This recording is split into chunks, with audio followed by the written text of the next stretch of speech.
Welcome back. This is episode 169. As we end the month of September, in which major stock market averages have been down, with the S&P 500 down over 5% and the Nasdaq down over 6.5%, it has got me thinking whether September is a bad month historically to own stocks. So I'd like to explore that a little bit more, as well as address a listener question about collecting divorce, Social Security, spousal benefits. So if you're new to the show, new to the channel, my goal is to help teach you how to save for retirement, how to plan for retirement, how to invest for retirement, and also how to pay less taxes in retirement. And if you want more help on how to do all of this, you can obviously reach out to me, or you could consider taking my online comprehensive retirement planning course known as Retirement Readiness Review. And it's an online course where I will walk you through all the steps required for you to plan and manage the perfect retirement. So to learn more, head over to retirewithryan.com/on-demand. So let's first tackle our listener question. And Steve writes in that he listened to episode 148 of my podcast titled, "Is Collecting Social Security Right for You?" And he would like me to clarify whether if you are going to collect a divorced spousal benefit, a benefit from your ex-spouse, whether your ex-spouse needs to be collecting for you to receive that benefit. So thank you for listening, Steve. Thank you for writing in. And normally with a spousal benefit, if you're familiar with that, that's where you're collecting a benefit off of your spouse. And normally they need to be receiving the benefits for you to be able to receive it. Let me just give you an example of John and Jane. Let's just say John's benefit at full retirement was $2,000, but Jane's own benefit is $500 because she has less of a work history than John. Well, she's technically entitled to half of John's benefit if she waits to collect at her full retirement, also when John is collecting. Now, if she wants to start that sooner before John collects, she wouldn't be entitled to that money. So that may be where some of the confusion is. So let's just get back to the ex-spouse divorced benefit. So this is right from the Social Security website, what I'm reading here. So it says if you are 62 and married, divorced from someone entitled to Social Security retirement or disability benefits, you may be eligible to receive benefits based on his or her record. To be eligible, you must have been married to your ex-spouse for 10 years or more. If you have since remarried, you can't collect benefits on your former spouse's record unless your later marriage ended by annulment, divorce, or death.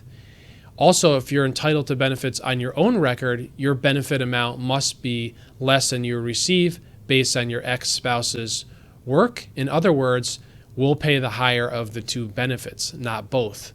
And you could apply for benefits on your former spouse's record even if he or she hasn't retired, meaning collected benefits, as long as you are divorced at least 2 years before applying. If, however, you decide to wait until full retirement to apply as a divorced spouse, your benefit will be equal to half of your ex-spouse's full retirement amount or disability benefit. The same rules apply for a deceased former spouse. And the benefits you get has no effect on benefits of your ex-spouse and his or her current spouse.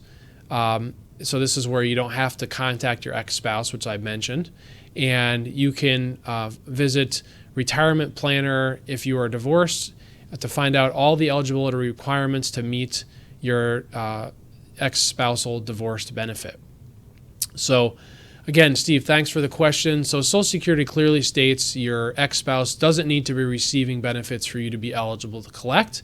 You just need to apply for your benefit. And if you apply early, you're going to get less early, as in before your full retirement age. You're going to receive less than half. But if you wait until full retirement, you'll receive that full benefit.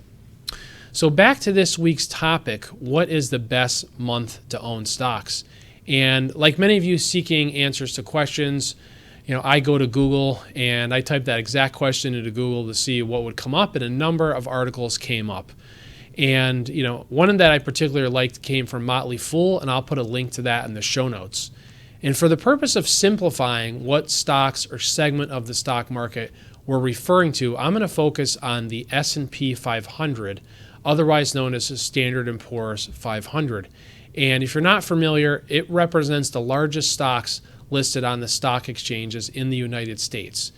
Now, it was officially founded 66 years ago on March 4th, 1957. Now, there were other indexes that Standard & Poor's had created prior to then. The original index they created had 90 stocks in it, and then that grew to 233 before officially becoming 500 66 years ago. So going back to 1926, including dividends, it has compounded annual growth rates, including dividends, of 9.8%.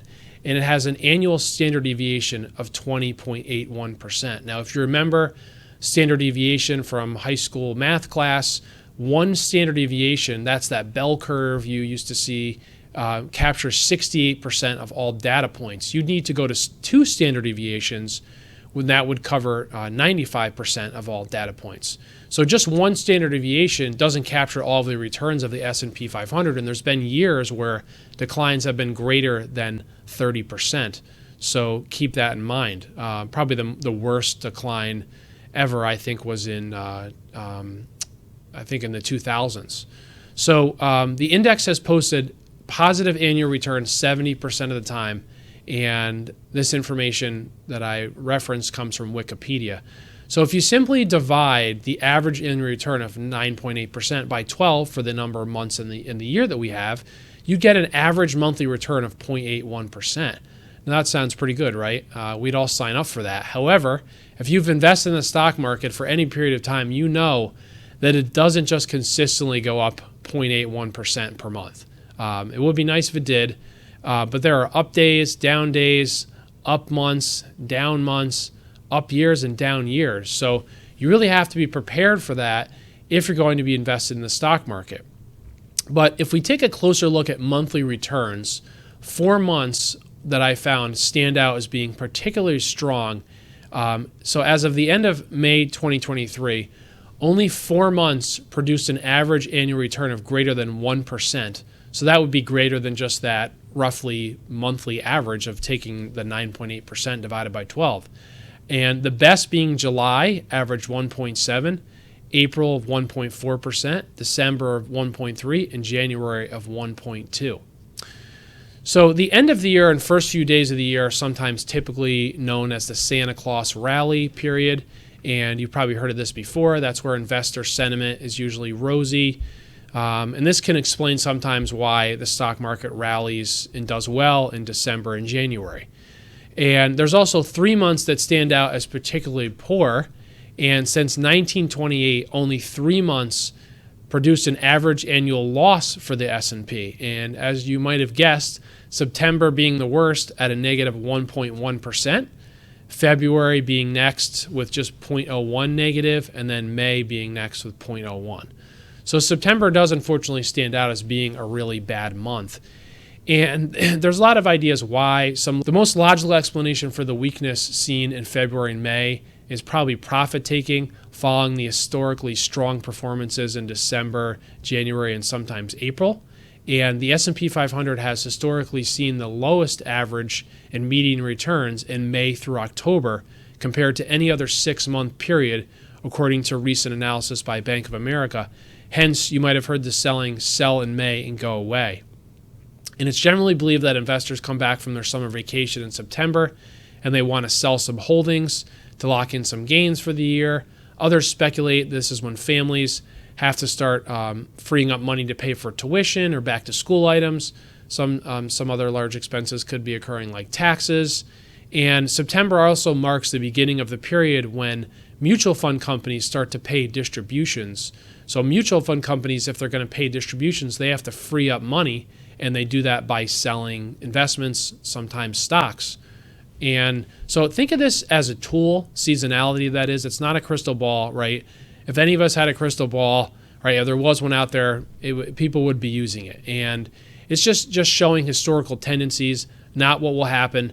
There are many periods of time where, there's been good Septembers, right? There's been even bad Januaries. So it's not something that you can hang your hat on and say, okay, September's coming up, let me get out of the stock market. And if the market tends to rise 80% of the time in April, for example, it means that if we use the last 20 years as an example, 16 of the last 20 years were positive, but that doesn't mean this next April is going to be a good year. things change. So the average monthly numbers can always be skewed by extremely large fall or rise in a particular year. For example, if there's a bad year in the stock market, it's usually followed by a good year. Or if there's a good year, sometimes it's followed by a bad year. So that could skew things and make the average monthly returns look different.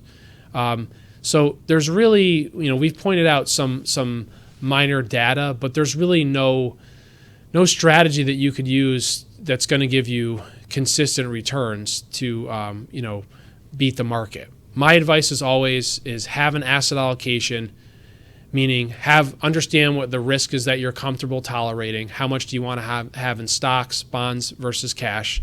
Diversify your portfolio. Don't just be all invested in one sector or a handful of stocks. I believe in doing this through low-cost index funds.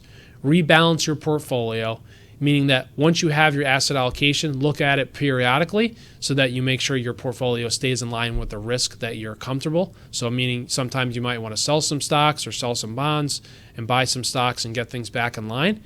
And try to look at your portfolio as little as possible, right? The more you look at it during these bad months, the more likely you're going to feel like you have to do something. And a lot of times that means getting out of the market, and that's generally not the best thing for you. So if you follow these steps, your portfolio should have good returns over the long term, and it should help you to achieve your financial goals. So I hope you found this episode helpful. And as always, if you have a listener question, consider proposing your listener question by going to retirewithryan.com. And if you could subscribe to my YouTube channel below, or if you're listening, please go to YouTube and search Retire with Ryan podcast and subscribe. Thanks for listening. Have a great week. I look forward to talking with you next Wednesday. Take care.